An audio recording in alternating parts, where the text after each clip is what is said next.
transactions are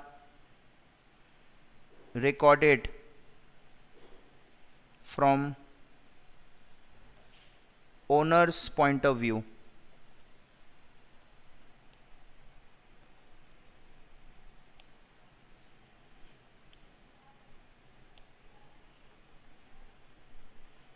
Personal expenses are shown as expense in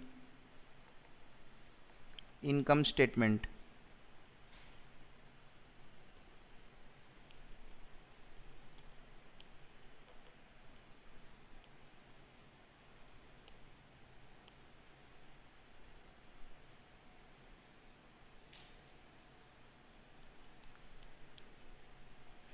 Human resource is recorded in books of accounts.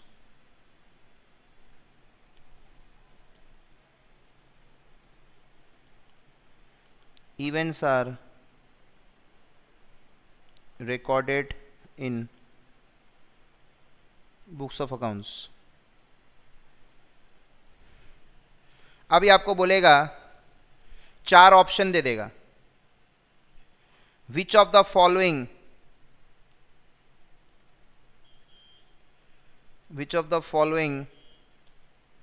Is correct. So पहला option में 1, 2, 3 and 4 चारों option correct है. B में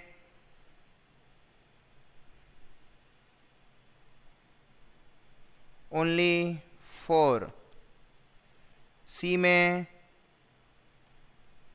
2 and 4, D में 1 and 4.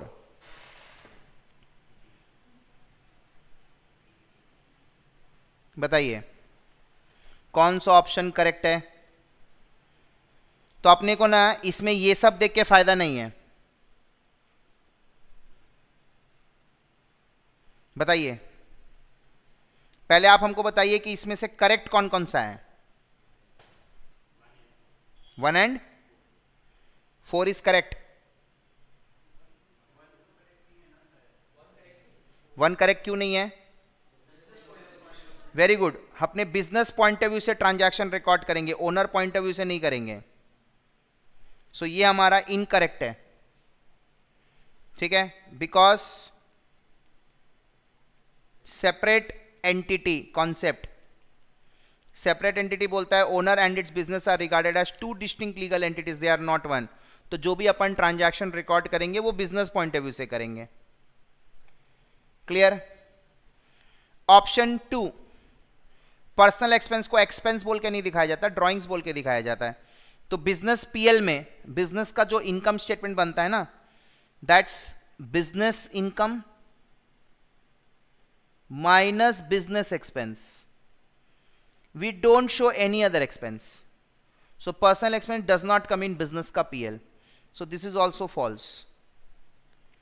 Human resource is recorded. No, it is yet into development process.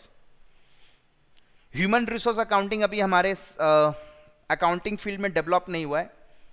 अगर मैं brand name की बात करता तो ठीक है, there are some parameters for measuring the brand of the company, for measuring the goodwill of the company. But if I talk about human resource, no, there is no such parameters. इसमें research चल रहा है. उसके बाद आप लोग देखेंगे, मैं आप हम लोग किसी ना किसी के बैलेंस शीट में एज एन एसेट है, because humans are the main assets of the organisation, right. So as of now humans are not recorded in the books of accounts. Events, yes, events का meaning क्या होता है मैं आपको बताऊंगा. So this is correct. So automatically अब मेरे को ये मालूम चल गया, से फॉर एग्जाम्पल अगर मेरे को ये मालूम है, सपोज मेरे को डाउट हो रहा है ऑप्शंस में, इफ आई नो श्योर 100% कि 1 तो होगा ही नहीं, तो 1 के एसोसिएटेड जो जो ऑप्शंस है वो होंगे नहीं. इसमें 1 है, मतलब ये ऑप्शन नहीं हो सकता. इसमें भी 1 है, मतलब ये ऑप्शन भी नहीं हो सकता। बाकी दोनों में 4 है, तो 4 को चेक करने का दरकार नहीं है। मेरे पास इतना टाइम नहीं रहेगा पेपर में, मैं चारों ऑप्शन को सोच के सही निकाल लूं। मेरे को इतना मालूम है, मैं सारा स्टेटमेंट सी, इसमें क्या होगा ना, ये तो मैंने अकाउंटिंग रिलेटेड खाली दे दिया। एग्जाम में जब पेपर आएगा तो something they will give to finance related, कुछ कॉस्ट रिलेटेड दे देगा, कोई कुछ रिलेटेड दे देगा।